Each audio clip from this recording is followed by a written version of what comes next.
नमस्कार, मेरा नाम क्षमा तिवारी, KRP बिदनू, कानपुर नगर। मैं आज आपके सामने ICT पर चर्चा करना चाहूँगी।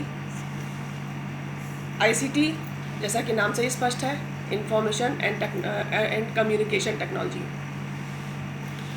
जैसा कि आप नाम से जानते हैं कि इसमें कौन सी चीज़ें आ सकती हैं। जितनी भी दृश्य और श्रव्य सामग्री के लिए बनाने के लिए जितनी भी चीज़ें प्रयोग में आती हैं, जैसे कि कंप्यूटर है, लैपटॉप है, मोबाइल है, इंटरनेट है, वेब है, ईमेल है, ये सारी चीज़ें हमारे ICT के अंतर्गत आती हैं।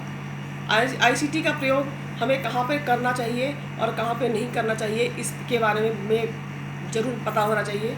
हम उन चीज़ों में ICT का प्रयोग ना करें जो चीज़ें हमें भौतिक संसाधन के रूप में उपलब्ध हैं और जिसको हम दिखाकर बच्चों को समझा सकते हैं। जैसे पौधों के भाग हो गया, या किसी खाद्य सामग्री के विषय में हमें पढ़ाना है, विटामिन पढ़ाने हैं, तो इनके लिए हमें अलग से ICT का प्रयोग करने की ज़रूरत नहीं है।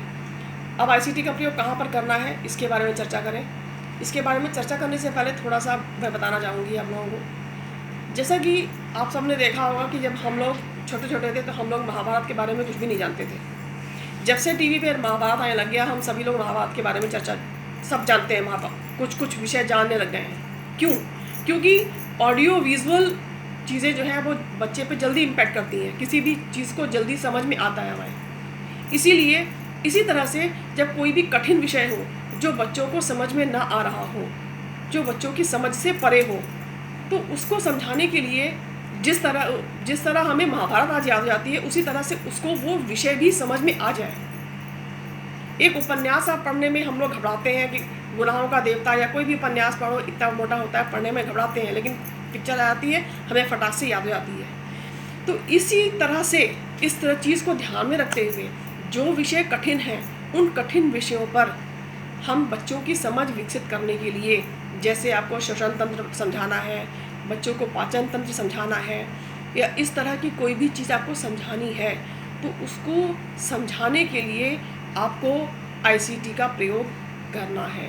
अब ICT का प्रयोग कैसे करना है और वहाँ पे क्या क्या चीज़ें आपको करनी है, इसके लिए बहुत ज़रूरी है कि सबसे पहले आप पाठ्य योजना का आपकी बनी होगी क्लास में, किस क्लास को पढ़ाना है ये ज़रूरी है, और विषय आपका क्या है, ये सारी चीज़ें आपकी चयनित हो गई। बच्चों का स्तर आपको मालूम है। उसके बाद आप जो कठिन चीज़ है उस विषय को बच्चों को समझाने के लिए विभिन्न प्रकार की एक्टिविटीज़ हो सकती हैं, और ICT में के माध्यम से आप बच्चों को दिखा भी सकते हैं। उसमें क्या कर सकते हैं आपने कोई कंटेंट उठाया, कहीं से कोई नॉलेज उठाई, उसको उसमें अपना एक वीडियो बनाया और उस वीडियो को बच्चों को दिखा दिया। जैसे पाचन तंत्र है, आपने पाचन तंत्र लिया, कैसे खाना नली में जाता है, फिर आमाशय में कितनी देर रुकता है, फिर कैसे कैसे हम पाचक रस जो है उसके हमारे बॉडी में आते हैं। सारी चीज़ें आप एक वीडियो के माध्यम से बच्चों को बता सकते हैं, जिससे बच्चों को समझ में आ जाए। इसी के लिए ICT के लिए इसके लिए बहुत सारे सॉफ्टवेयर भी हैं जो कि आपके बुक्स में दिए हुए हैं। जैसे जियोजेब्रा है, और के हंगमान है, कॉलेजियम है, एब्रोगेटो है, भुवन है, इस तरह के अलग अलग सब्जेक्ट्स के लिए इस तरह के सॉफ्टवेयर दिए हुए हैं। बहुत सारे मोबाइल ऐप्स हैं, जैसे एनाटॉमी 4D और क्यूअर, स्काई ट्रू, और आजकल तो बहुत एक नया ऐप आया है, बोलो ऐप।